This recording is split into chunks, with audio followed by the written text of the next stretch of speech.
On Demand tab for exclusive content and more. Podcast 1690, don't miss out.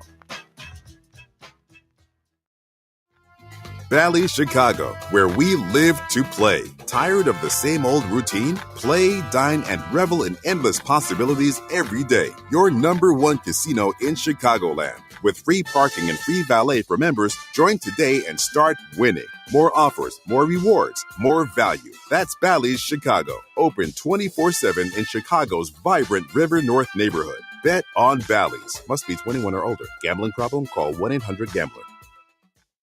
During tax season, your personal info travels to a lot of places you can't control. Between payroll, your home office, your tax preparer, and the IRS, if your W-2 gets exposed, that's just the ticket for identity thieves.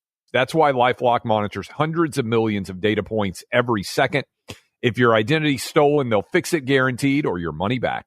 Don't let identity thieves take you for a ride. Save up to 40% your first year with promo code CLAY. Visit LifeLock.com. Terms apply. Are you having trouble hearing? Hearing loss can devastate the quality of your life. Now, there's an affordable fix for you or your loved one. Rated in the best hearing aids of 2024 by USA Today, Audion Hearing has the highest quality hearing aids at the lowest prices, just $189. I actually like them better than my old $5,000 hearing aids. I could not believe how my hearing and life changed. Join over 500,000 happy customers by going to audionhearing.com. That's AUDIEN hearing.com. Welcome inside the Black Star Project, live from the Xfinity Studios here at WVON Radio 1690, the talk of Chicago. My name is Herb Howard. Every Saturday at 6 p.m., I am alongside my equal parts brilliant and beautiful co-host, the one and only Miss Juliet Scott. We're talking all things the Black community, from finances to government. Please join us. We want your opinion. Weigh in every Saturday at 6 p.m. right here on the talk of Chicago. Do you want a revolution? It's the Wake Up Show with the Illinois Black Chamber of Commerce on Chicago's essential storyteller, WVON. Welcome to the Wake Up Show, Chicago. Rise and shine. It's the Wake Up Show, where every sunrise is a call to action. Powered by the Illinois State Black Chamber of Commerce, we are the champions of change, advocating for diversity, equity, inclusion, and accessibility in the world of corporate and government contracting. It's not just a show, it's a movement. So get ready for another dynamic journey as we wake up the world to a new era of opportunities and empowerment. Ladies and gentlemen, President Larry Ivory. Good morning, everyone. You are listening to the Wake Up Show Chicago. And if you are watching on Facebook Live or YouTube, you will see us live and in color if you go to the Wake Up Show Chicago. We are on every Saturday at 9 a.m. And we are out of here at about 10 o'clock in the morning on Central Standard Time. So watch this. I am sitting alongside virtually with with the host of the show, actually. But before I introduce Larry Ivory, I want to make sure that you guys know the importance of our website. If you go to ilbcc.org, you will see everything that's upcoming, the Lobby Day conference, and all of the events that are coming up, and of course, becoming a member. So now I am going to introduce the host of the show, the El Capitan, the CEO and president of the Illinois State Black Chamber of Commerce and chairman of the board out of Washington, D.C., Mr. Larry Ivory. Can you hear me? Hey, I can hear you loud and clear, LaDonna. Hey, welcome to the Wake Up Show Chicago. We're glad to bring to you another exciting conversation. And I'm really excited because I got some news this morning about some things going on in Washington, D.C. And we got our expert, the one and only Nigel Stevens and his team, the Phoenix Strategy Group, who is a world-class lobbying firm out of Washington, D.C. And there's some things hot off the presses. So, LaDonna, let's roll right into it because, in radio, 1 minute is like an hour. So we better get right into it. Yeah, only when it's in your favor, right? Yeah. All right. Nigel Stevens, welcome to the Wake Up Show Chicago. Good morning. Good morning, and good morning to Larry Ivory and to all your listeners. LaDonna, thank you very much for having me today. I always appreciate the opportunity to come and speak to you all and to your magnificent audience at the Wake Up Show. Unfortunately, I am the bearer of bad news again. It seems to be a consistent thing in the last couple weeks. Late last night, we received word of an executive order that has been released continuing the dismantling of the federal government. But this one seems to be even more insidious and impactful to the U.S. economy and to the business community. So I'm going to read the content of some of it here, and then we're going to get into a little discussion about what this actually means. So the title of it is Reducing the Scope of the Federal Bureaucracy. And it says the non-statutory component functions of the following government entities shall be eliminated to the maximum extent consistent with applicable law. And such agencies shall reduce the performance of their statutory functions and associated personnel to the minimum presence and function required by law. And it specifically names, among others, the Community Development Financial Institution Fund and the Minority Business Development Agency. So I want to discuss that because not only on the impact on Black business, as you're representing the Black chambers, not only on minority businesses, not only on small businesses, but on businesses overall, and the impact on the U.S. economy. We see a sharp decline because of the volatility that's coming out of Washington, D.C. We see a sharp decline in our stock market. We're seeing a lot of concern in overseas markets because of the volatility that we're resulting here in the U.S. markets. We're seeing a lot of uncertainty along major corporations because of the volatility that's coming out of Washington, D.C. And this one is extremely impactful because this is not just an attack on minority business or small businesses. This is an attack on the U.S. economy. These entities, the CDFI Fund and the Minority Business Development Agency, have multiples of dollars of impact. What do I mean by that? For every $1 invested in a lot of these programs and what they are creating at these agencies creates multiple effects, force multipliers of economic impact on communities around this country. Let me give a little bit of statistics here. So let's talk first about the Minority Business Development Agency. One of the things that MBDA does is they fund 40 minority business development centers around the country.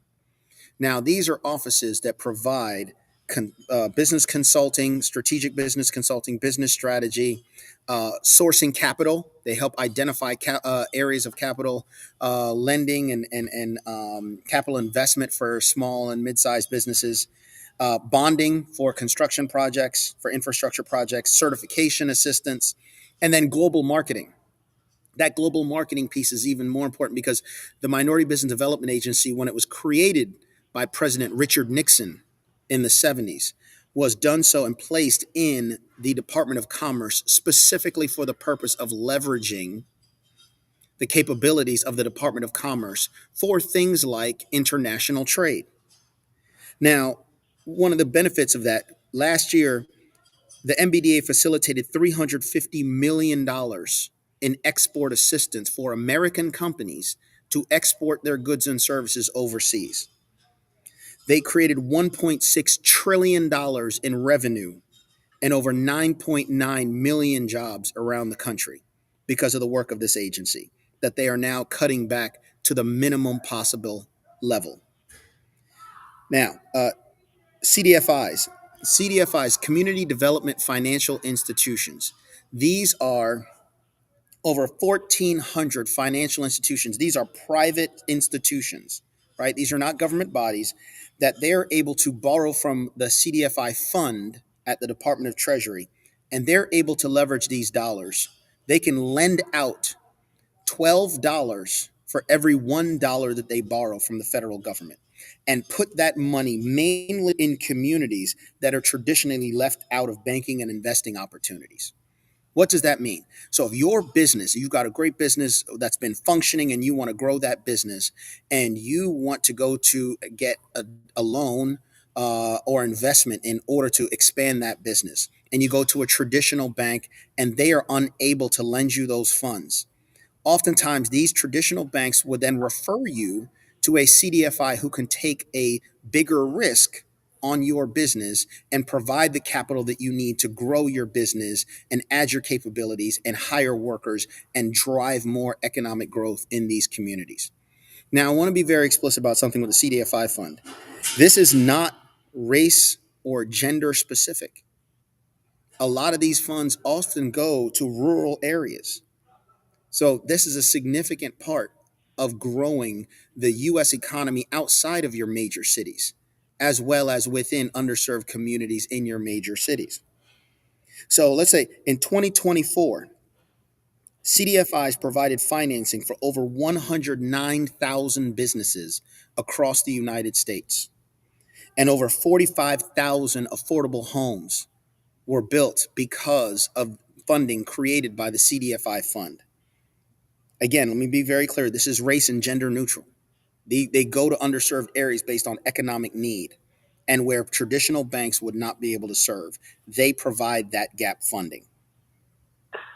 Hey, Nigel, let me chime in real quick. Yes, what do you think the rationale is? Because this seems like it goes against, this basic economics and keeping America strong and better. What's the rationale when the, people or organizations like Terrie Simmons, because she's a part of that particular first group that you mentioned, the Chicago Minority Development Council, they're a part of that group also.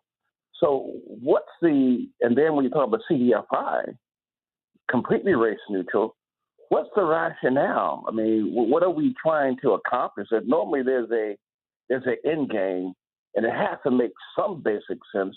What are you, from your perspective, what seems to be the rationale for this?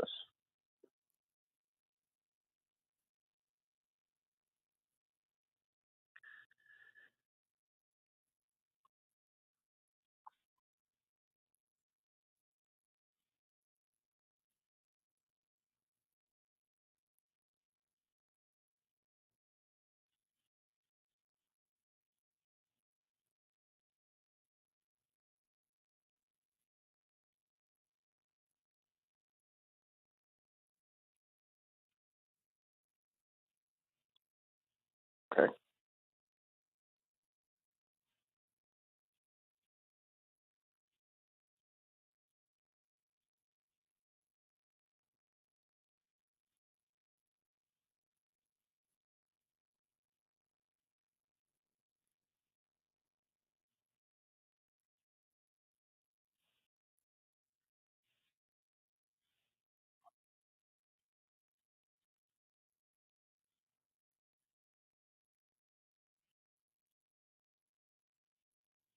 Cool.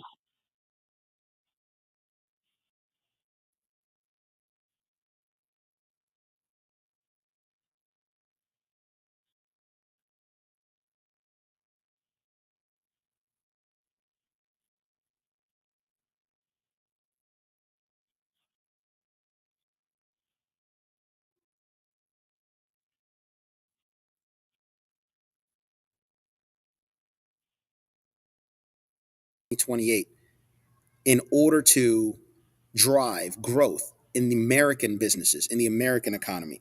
Citigroup validated this in a report that came out in April of last year that said that racial wealth gap cost American economy $3.9 trillion between 2020 and 2024.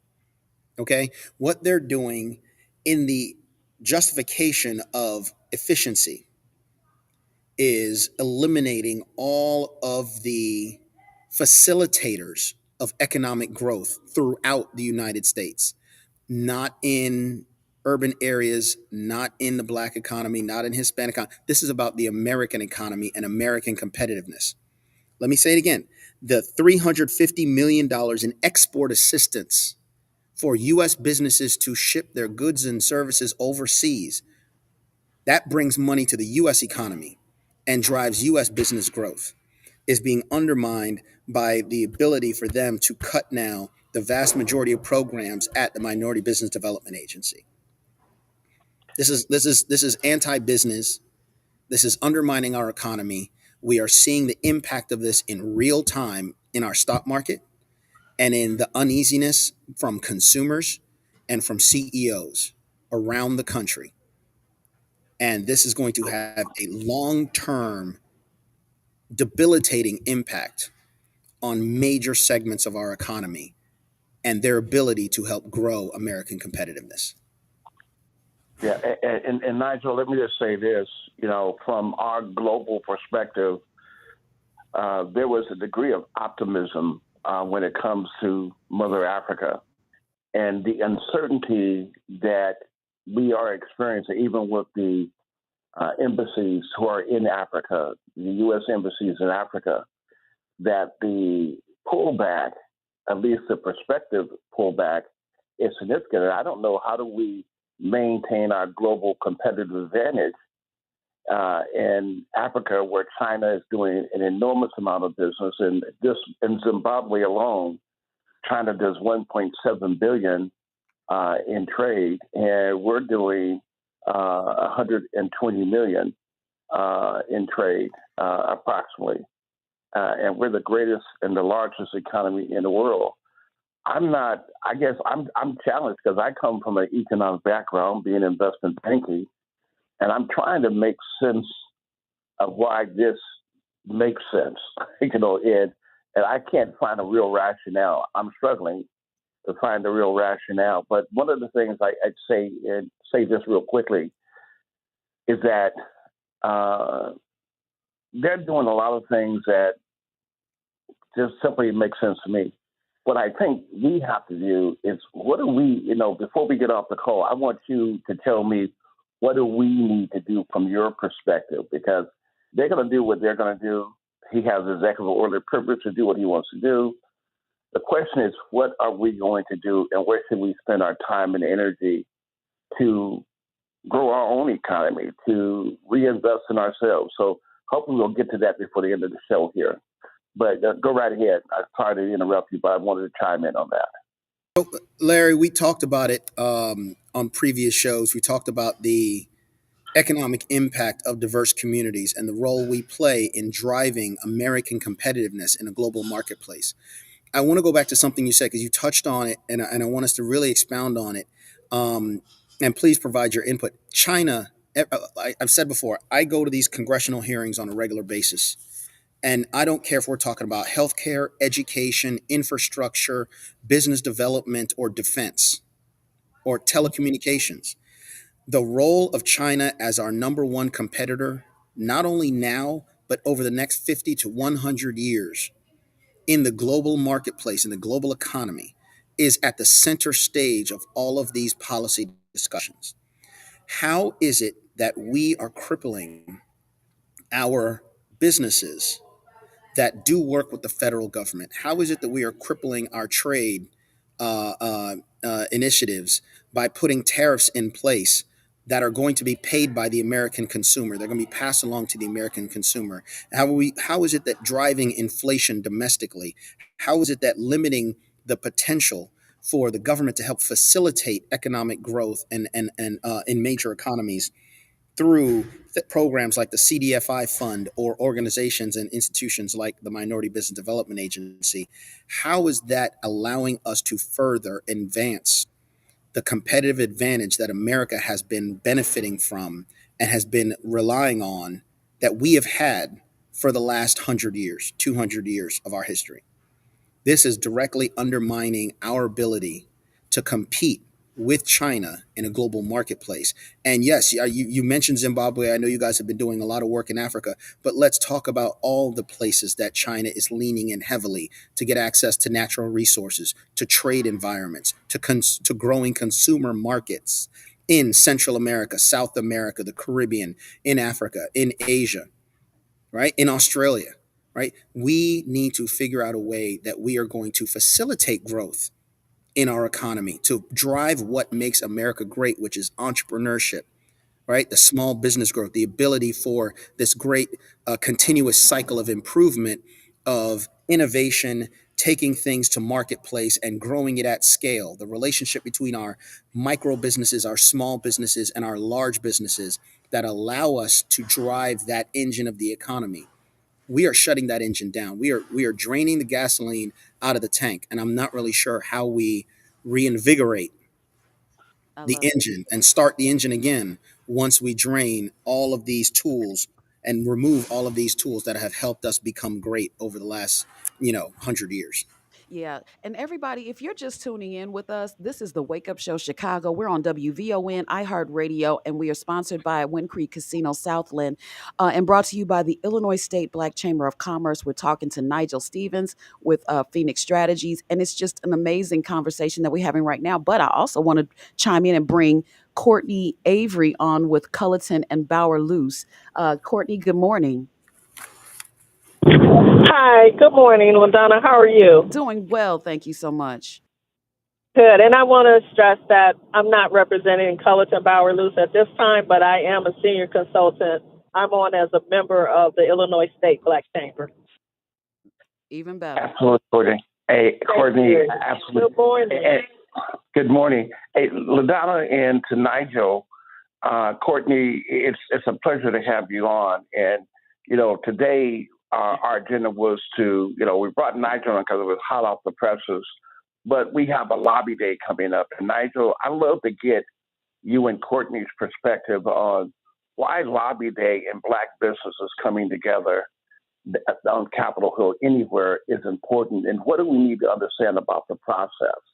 So I'm going to pass it to Courtney, and then Nigel, if you wouldn't mind chiming in, because obviously you've done a lot of this on Capitol Hill, but I just need our people to connect with why it's so important and what it means to have the numbers. The stronger the numbers are, what type of impact does it have on your ability to get legislation to impact things in a positive way? I'll stop there and pass the ball to Courtney.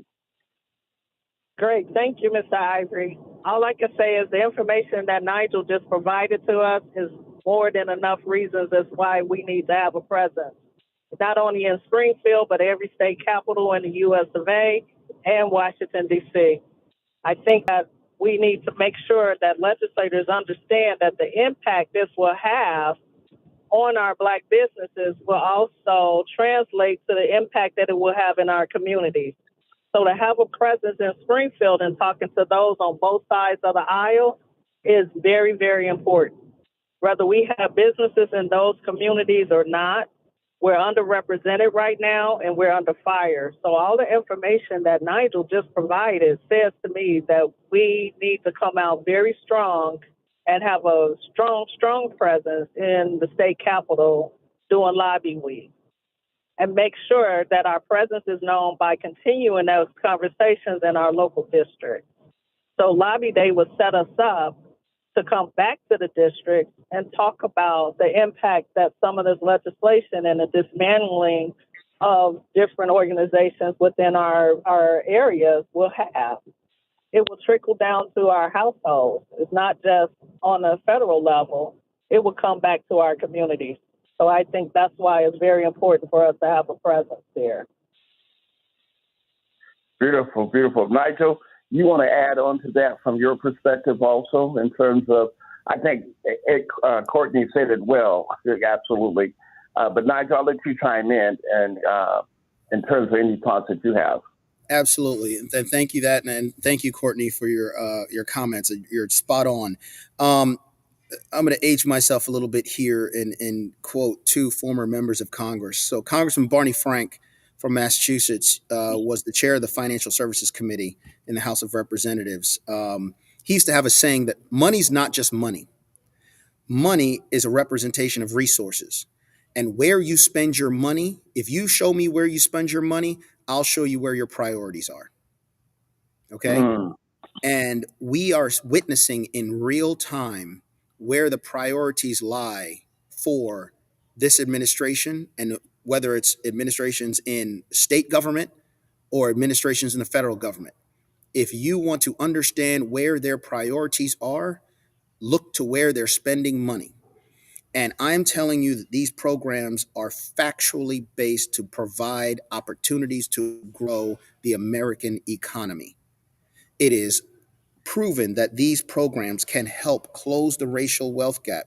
That racial wealth gap is not just about the people who are getting the benefit and increasing their opportunities. It grows the opportunities and it grows wealth for all Americans in all economies, in all communities. This is adding trillions of dollars to the US economy. That's what these programs are intended to do, and that's what they have been doing successfully. Okay, so show me where you spend your money, and I'll show you your priorities. The other part is why is it important to be engaged? The business community now must lead. The business community must step up. I'll quote a former Speaker of the House, Tip O'Neill, said, "All politics is local. It is up to the local business owners as a community to make sure their voice is heard, not only at the local level, but make sure their voice is heard at the national level, because you're the job creators. You're the ones that are adding tax revenue to the economy. You can't tell me about hospitals, roads, schools, or anything else that needs taxpayer dollars if you're not telling me about how you are planning on growing the business economy in your local community. You cannot rely simply on property taxes or sales tax to bleed the community dry in order to fund all of these programs and things that you need in your community. We need a robust business economy from the farmlands of Iowa all the way to downtown Chicago, to the south side. Okay, from Texas all the way to Portland, Oregon. So we need to make sure that the programs that exist to drive that economic growth remain in place and are actually supported. And that needs to come from your voice. You need to talk about the economic impact that you all create as a community in your local community. You need to talk about the number of jobs you create. You need to talk about the tax revenue you create in your community. All of you are leaders in your community. The same member of Congress that's going to show up to church to be in the front pew needs to see your face the same way they see your face when you show up to their office to talk about what you need them to do. Right? You're leaders in the community. You support the Circle K. You support your local VFW. Right? You are the engine that supports the economy in your local community, and that then feeds up to the national economy. And that national economic growth is what makes America competitive and is what has made America great. Your voice must be heard. You must engage. You cannot sit on the sidelines. Well, Nigel and Courtney and to Lucia, I am headed tomorrow morning. I catch a red-eye flight headed to Washington, D.C. as a part of the U.S. Chamber of Commerce CC 100 group. And we are going to be engaged for several days. Nigel, hopefully with the schedule, maybe we could get together when I'm in D.C.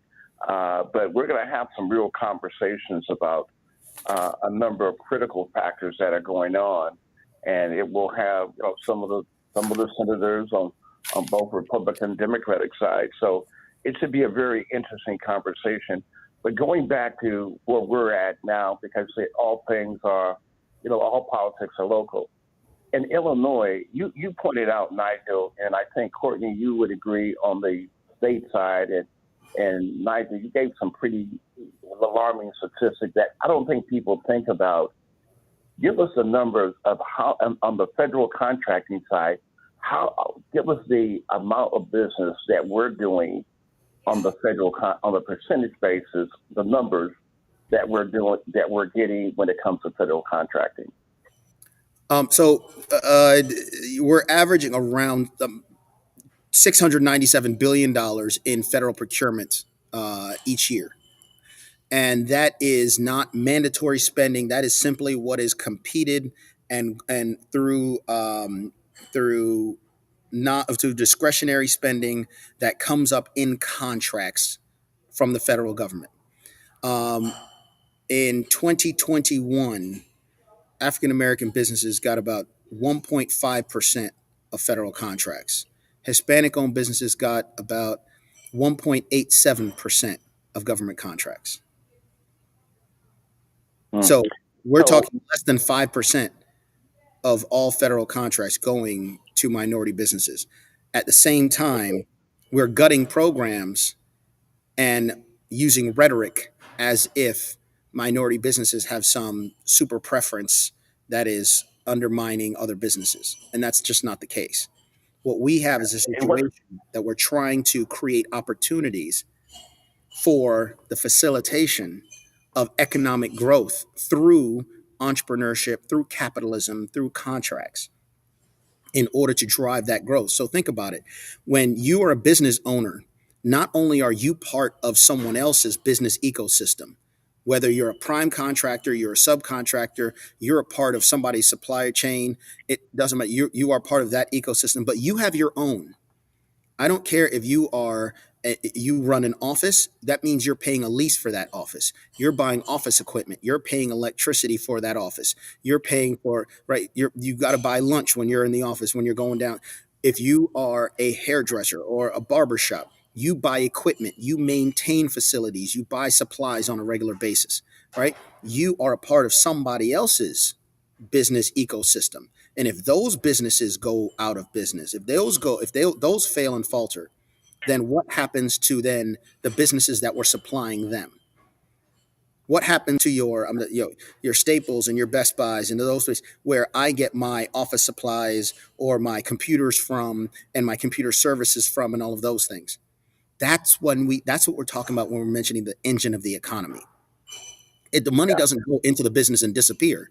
That money then flows through into other businesses and other economic growth that create jobs in other places. And that's the part we need to start. I understand, yes, you focus on Black business. That's what you do as the chamber. But this is talking about the impact on American businesses and on the American economy as a whole, of which we are a part of that significant ecosystem. Absolutely. Hey, Courtney, I want to come back to you because, in order for Illinois, because Illinois is competing with other states across the United States, and economic growth is essential to us being competitive as a country, as a state. You have any thoughts in terms of what you think Black business, when we get down to Lobby Day, why we should be there from your perspective, and is there anything that you want to convey to the listening audience about organizing and having a presence, or any insight from your perspective? So that's pretty wide open for you. Yeah, thank you, Larry. I think that what we need to come out of Lobby Day is with an agenda that will move the Illinois State Black Caucus forward, that will move our businesses forward, that will help us to tap into those sources. And I totally agree with what Nigel just said. How do we benefit from those, from the barber, from the petition, up to the executives who run their own businesses? How do we benefit? So we need to come out of Lobby Day with a unified voice, an agenda, and ready to advocate for ourselves to make sure that at least in the state of Illinois, that we're benefiting from some of these contracts and things, because it's our money. We all pay taxes. Why can't we benefit from some of those? Setting goals for minority spend is important, but there's nothing behind it. There's no enforcement. Oh, we couldn't meet those goals and that percentages for minority participation because we couldn't find people to do it in certain parts of the state. I can go and set up shop and find people who are wanting to work with the state, eligible to work with the state. So I would just say that we need to come out of there with a unified voice, an agenda, and ready to advocate for ourselves. Absolutely. You're 100% right. LaDonna, I know you've been kind of quiet because you're a little bit under the weather. That's why she hasn't been saying a lot. But LaDonna, you got what's your thoughts at this point? I really hope that people understand the importance of getting involved. Sometimes I listen to what the information that we give, but we have a lot of businesses out there that can benefit from all of the information that we give, and getting involved in Lobby Day is a must. So again, if you go to ilbcc.org, you'll see why it's important for you, the barber, the cupcake owner, the consultant, or should I say consulting company. No company or no business is too large or too small to get involved in lobby day. When we show up in numbers, Courtney, I agree with you. Having an agenda and not just showing up, because what we don't want to do is we want to minimize the reputation that we have as Black people, where we show up, jump up and down, and go away. We're not doing that. We are showing up with an agenda. We're holding people accountable, and we're going to follow through. So that's what I have for you. Right. Jump in 1 second because unfortunately I'm actually at an economic summit right now that this information just broke, and that was why it was so important. And Larry, thank you very much for having me on this morning on short notice. And LaDonna, thank you very much for your flexibility this morning. But I just want to highlight something that we've talked about before, which is we have 350 million Americans. There is no way for us to compete with 1.3 billion Chinese individuals in an economic scale globally if we keep taking entire sectors of our economy and businesses and entrepreneurs out of our economy. We just cannot compete. This is all hands on deck in order to bring your innovation, your value, your creativity, your business growth. And I am talking about, we're seeing the impact of these policies affecting farmers that don't know whether or not they can sow their crops in Iowa, in Louisiana, in Arkansas. Okay, because we shut down temporarily the food aid program and USAID that used to run it, and now farmers are trying to figure out whether or not they can plant their crops. And so these are crops that were thrown on rails and started from Iowa and worked their way south, stopped in Arkansas and got good Arkansas rice, stopped in Louisiana and got sugar, and went all the way to ports in Louisiana to get on ships to be shipped around the country, shipped around the world, excuse me. And now farmers are being affected by these policies. Okay. Now we're eliminating programs to grow diversity simply because it has the word diversity, or programs that are race neutral and gender neutral, but are being eliminated because they may serve certain communities. Okay. We are undermining ourselves. There is a case to be made for diversity. I recommend everyone go and look up the McKinsey and Company study on the racial wealth gap. Look up the Citigroup report that came out in April 2024 on the economic impact of the racial wealth gap, showing that we could bring trillions of dollars to America's economy overall by closing that wealth gap. And I recommend folks go to the wallstreetjournal.com and look up an article called The Business Case for More Diversity. Okay? These are economic analysts that are not, this is not coming from the Black Chamber. This is coming from large institutional organizations that have done the analysis to show that we are cutting off our nose to spite our face if we are eliminating the things that create entrepreneurship, that promote economic development and capitalist growth in all of our communities, whether it's a rural community or it's an urban community. These are all American businesses that need as much support as possible in order to grow and continue to drive economic growth in our local communities. And we are hurting our own economy in the long run by doing so. Well said. Well said. Guys, it is such a interesting time. And I know, talking to some people, that there's a degree of stress that people are experiencing because, the uncertainty of this economy, the indication is that we could be headed towards a recession. The tariffs, all the other issues. And we have to fundamentally, in terms of all the noise, we have to, and I think the Chamber has a simple philosophy. One, we said, do business with those who do business with you. Okay. Number two, those who decide they want to cut back on DEI, whether it be Target, whatever, then you can decide to spend your money someplace else.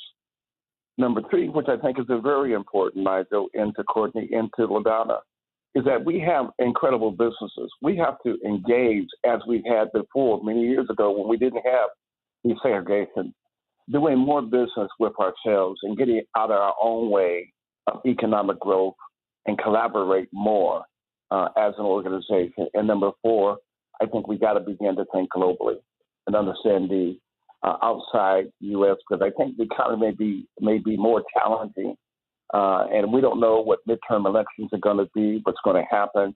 Everyone's trying to just get a sense of, because business in America is like certainty. That's why the market, worked in investment banking with the two biggest investment banking firms at one time, Merrill Lynch and Citigroup, Solomon Smith Barney. And the market likes certainty. Even if it's bad news, if the market knows that, it can anticipate it. Where the market is taking a hit is that they don't know where the next shoe is going to drop. The uncertainty creates absolute chaos and creates insanity. Well, this is why we have to pull together and not just look at Lobby Day as an event. It's a chance to rewrite the rules, reimagine the future, and be heard. And I know that we have been seeing this over and over again, Larry, Nigel, Courtney, where we get on the microphone and we scream and yell. But I think now's the time. Now is our time. Larry, close us out. What is there that our listeners can do as far as Lobby Day that's coming up, Lobby Day that's going to be for next year? How can they get involved? And I'll give the technological information on that.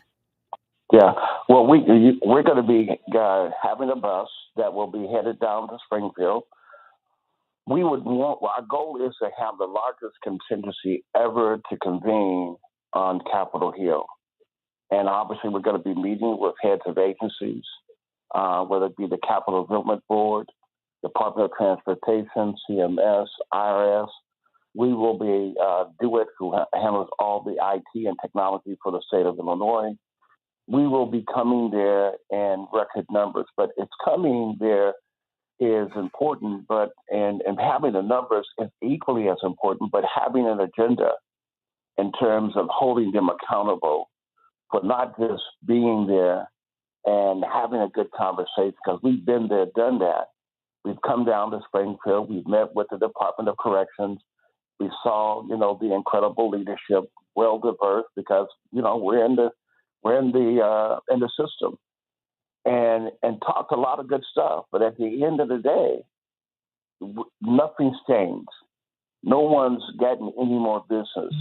The response of getting back to us has been marginal, and so we have to, in terms of this, make sure that we send a clear message to everyone when we come down, because we have an incredible relationship with virtually all the Black media, from TV, radio, and newspaper.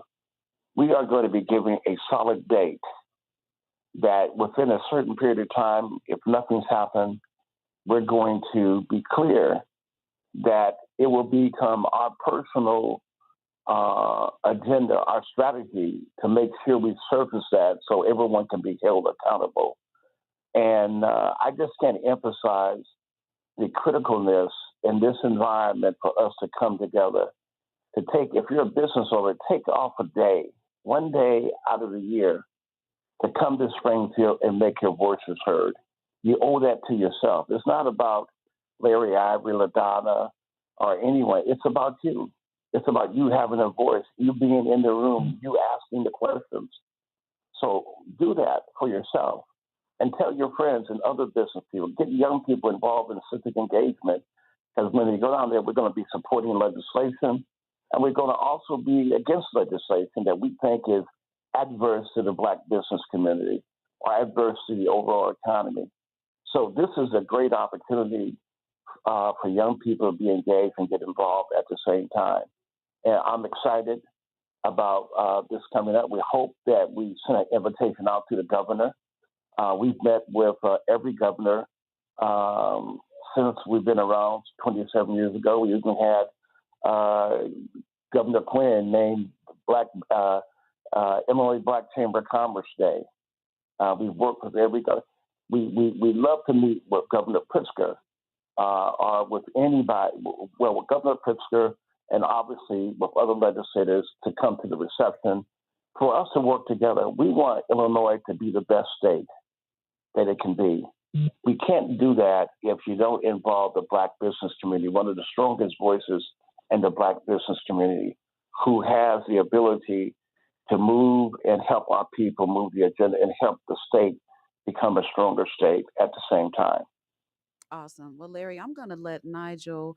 Nigel, did you have any closing remarks before we let you go? Because we know that you have a heavy lift today, and just with Phoenix Strategies, we want to give you that opportunity. No, thank you very much. And again, I cannot thank you, LaDonna and Larry, for inviting me today. I know it was short notice, but I just want to reiterate what Larry said was engagement is key. You must make your voice heard. You must make sure that your elected officials understand the impact that these policy changes are having on your business, and as a result, the impact that's going to have on the community that they are supposed to be representing, and hold them accountable for that. What are they doing to make sure that this business community in every single one of these communities is afforded every single opportunity to thrive and grow and create the economic growth? Every small business week for years and years, I used to be on the Senate Small Business Committee as a staffer, and members used to go to the floor and people go on television. Small business is the engine of the economy. And then they make their statement. Well, prove it. If you really believe it, and you really believe that you're representing your community and will do everything to make sure that you have healthy, vibrant, growing, successful communities, it starts with business. It starts with empowering those businesses to be able to compete and grow and thrive. And they need to enact the policies in order to facilitate that. And they need to prevent policies from being enacted that will cripple that. I don't care whether it's tariffs. I don't care whether it's eliminating programs. It's going after supplier diversity programs. It's undermining our farming community. It's undermining programs to support and facilitate international trade. We need to make sure that our voices are heard as a business community, and they understand that they need to do everything in their powers to help facilitate our growth and success. Thank you, Nigel. Thank you so much. Nigel. And Courtney, we want to thank you also. Do you have No, any thank closing you. remarks? Yes. I just really appreciate everything that I've learned. And Nigel, thank you for being on top of this. Mr. Ivory, Miss LaDonna, Raeh, thank you all. And hopefully, I know we will have some success coming out of Lobby Day in DC and Springfield. Thank you for the work that you do. Awesome. Absolutely. And let me just say this, too, is that we need to understand the governor's agenda and how we help him to make Illinois more competitive and how we grow the economy. And we need to be engaging with DCO and making sure that we understand that we're asking the questions of where are we headed, how do we help add value to this economy, and how do we maintain our competitive advantage in the state of Illinois so that we're growing, so we can reduce taxes. Because if you have economic growth and it's happening, then it doesn't require that you have much taxes. So growing the economy is essential to reducing taxes and other factors that I think become critical. And I think it's so important for every business organization, whether it be the Illinois Chamber of Commerce, the Illinois State Black Chamber of Commerce, for all of us to be engaged and understanding where are we headed as a state, how do we maintain our competitive advantage, and how do we attract more businesses to the great state of Illinois at the same time. All right. Well, I'm going to let our guests go for the morning. And I want to thank you all for calling in, whether it be last minute. They are Johnny on the spot for you, Larry, and your purpose and the organization, the Illinois State Black Chamber of Commerce. I'm a proud member, and it is amazing how everyone that comes together pulls the weight of many hands like loads, Larry. And that's what we need. Absolutely, that's what we need. So April 9th, guys. And I'm sorry that I don't sound as hype as I normally do. I can hear it. Oh, I'm trying. April 9th. What, Larry? Hey, LaDonna, hey, everybody who knows LaDonna knows that she came in under the worst conditions. She's going home to get in bed, but she was a trooper. She's in the studio. We are so proud to have you as one of the incredible hosts that we've ever had on our show. You bring great energy and great value to the conversation. And I'm just excited, LaDonna, and to our listening audience, that if ever there's a time we have to come, if ever there's a time and point that we really need to set aside fundamental differences and work together for the common good, that time is now. And we need to be as intentional as we possibly can. And if you're a business owner, it's like going out to vote. You know, you got your candidates, you better go out and vote. Because when we don't vote and we don't show up, there are consequences to that. Yeah. Understand that there are consequences to that. It's like when we don't show Amen. up, when we don't show up for lobby day and we don't have a strong voice, so when something happens, don't complain about they did something that hurt your industry, but you were never at the table. You never participated. You lived in this vacuum that you were okay, but you know, anything can happen, and you need a strong pit bull, and that's pit bull that's there to protect you is the Illinois State Black Chamber of Commerce. We're there to fight for you. We are not in a position to fight for yourself. When a contractor treats you bad, when you don't win a contract, we're the advocates who are in the places that will fight to make sure that there is fairness and equity. It's essential to your own business. So we love what we do. There's nothing more exciting than helping Black businesses to win. It's in America's best interest for Black business to thrive.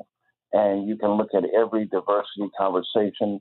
As an investment banking guy, I saw when we were investing in social conscious stocks that those stocks outperformed regular stocks. You know what time it is, Larry, right? Yeah, I know. Hey, we started 2 minutes. I want my 2 minutes back. Okay, go ahead, sir. Go ahead. So, but I just said, LaDonna, again, to all of us, let's make sure we participate in Lobby Day. Shout out to Terrie Simmons. He had a great event this week. Yes. This week. Shout out to the hard work that she's done. I know she's probably getting some rest. But to all of us, let's find ways of building bridges, not burning bridges. Let's find a way to go back to even people that we disagreed with and get back to the table, set aside our differences, and do what's best for the whole. Yes. So that's all I got to say. Like the good book says, blessed are the peacemakers, for they shall be called the children of God. Let's not make war. Let's make peace, and let's grow this economy. I love it. Well, shout out to Tina Augustus, because we're going to do Fashion with a Cause in a few weeks. So we'll have some information on that next week. Guys, make sure that you sign up for Lobby Day. Go to ilbcc.org and just click Lobby Day under the calendar. And it's also in the slider. If you go to the Lobby Day page, it'll tell you why you should come and join. And if you're not sure what to do on Lobby Day, guess what? We're taking a coach bus. And I'm sure that we will have some smaller workshops in person right there on the bus to tell you how to handle Lobby Day. So that'll be fun. And you'll be learning some civic engagement just in that bus ride. It's a long ride, y'all, but it's worth it. And we'll have the reception afterwards where there's dinner, networking, and all of that goes along with it. The Wake Up Show Chicago is brought to you by the Illinois State Black Chamber of Commerce and sponsored by Wind Creek Casino Southland. Shout out to them. Beautiful casino. And I want to thank everybody for tuning in with us. Subscribe to our YouTube channel and on our Facebook. We'll see you next Saturday on the Wake Up Show Chicago. Get ready to wake up to the pulse of progress as we amplify voices, break barriers, and illuminate the path towards a more inclusive tomorrow. Follow us across the socials at The Wake Up Show Chicago. Be sure to like, subscribe, and share. It's The Wake Up Show every Saturday morning at 9, where change begins with every sunrise. Welcome to the Wake Up Show Chicago. That's the end? The talk of Chicago is 1690 WVON, Sherwin, Chicago. It's time to focus with Robert McKay. Quality conversation, protecting, preserving, and preparing our past, present, and future. Sunday evenings at 4 p.m. on the Talk of Chicago, 1690 WVON. Women make the world go round. March is Women's History Month.